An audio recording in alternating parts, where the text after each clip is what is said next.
Sorry, R2-D2 is in studio, and you just can't help but Park it, let's go right to you. Talk or show anything about anything except R2-D2. I need you to shut down all the garbage compactors on the detention level. What about the speed cameras, Jason? Yeah, shut those down too, R2. All right. We're going to find out how this all happened a bit later on in the program. Bye, R2. Thank you for shutting down the garbage compactors. Welcome back to Great Day live in Des Moines. Of course, today is the big day. New Star Wars movie comes out later on tonight.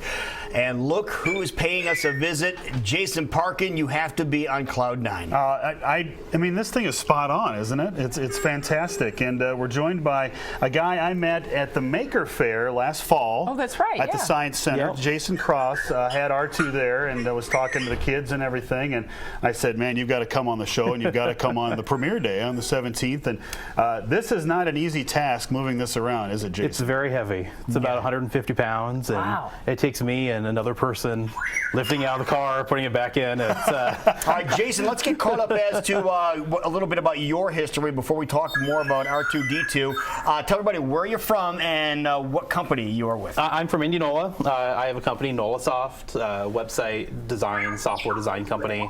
About 20 years in business. Mm-hmm. And what in the world made you say, you know what, I'm going to build me an R2-D2? You know, I was really looking for like a robotics project. And obviously, you know, like most guys my age, like Star Wars. And I was at a Comic-Con, and there was a group of guys who build these.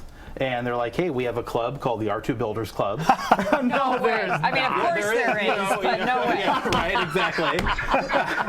and I'm like, you know, the idea of being able to build something, but also have a community around it where there's time and help to, if you have, you know, any issues, to figure out how to do it. Sure. Exactly. So it's not just on my own. Is it a kit, or did you physically It's not a kit. fabricate? Everyone's is different, but people in the group, they'll go together to have certain parts made. I see. You know, Okay. so they'll have a machinist make, you know, like a hub on the side. Okay. Or a guy might do a run of domes. But then all the finishing, all the assembly, all the electronics, everyone figures out on their own. Can you spin the back of his head around to face the camera there? Because the both lights. of those things on the back move too, right? Right. Yeah, all the three, they call them holo projectors, move. There are over 500 LEDs in the dome. I was going to say, there's so many different intricate lights. These two things on the side change colors. And it's funny because everyone's about precision. Right. So this is like within a millimeter of the real one. Wow. The color changing lights. In the original movies, they used a little wheel that spun with a light behind it. Oh, okay, sure. And every once in a while, it gets stuck. And so they're actually programmed where every once in a while the colors get stuck. Just to look honor the the same movie. way. Oh, really? As in there. What do we have? So what do we have in the front? R2 is like a Swiss Army knife. Yeah, he has a couple little arms. Mine currently don't move out. There are some panels that open Currently, up. is this a continued work in progress? It's never, you know, it's done but never complete. Okay. Got it. Now, how long did it take you to have a working R2-D2? I've spent about 3 years currently on this.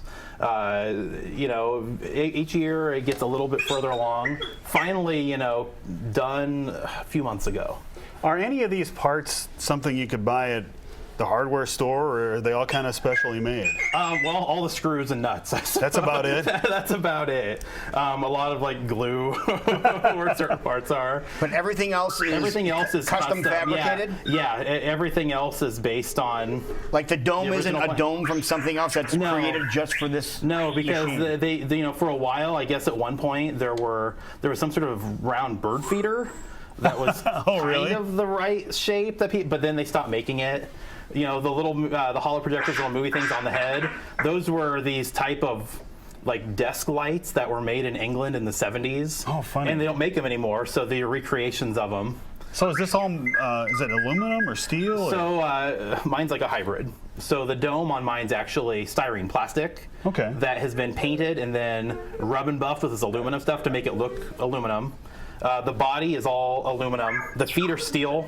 The legs are actually wood. The legs are plywood. They are? That have been coated with, it's called Evercoat. They use it when they're fixing cars. Huh. So they're coated and sanded and coated. It took a month of coating and sanding over and over to make them smooth. But think rough edge plywood, that's what those originally were like. And then driving all of this, you have this amazing remote. Yeah, I don't know if you can. I have this remote. It's You hold it up so you can see. Craig is going to zoom in over here on this camera here. He's going to zoom in on you. I mean, it looks like a model airplane remote, but and that's exactly what it is.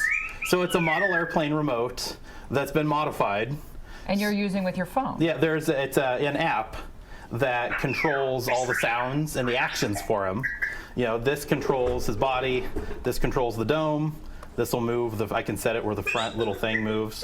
And then this is all of the actions, and then this all just is radios that sends out to computers So within how long does a charge on R2-D2 last?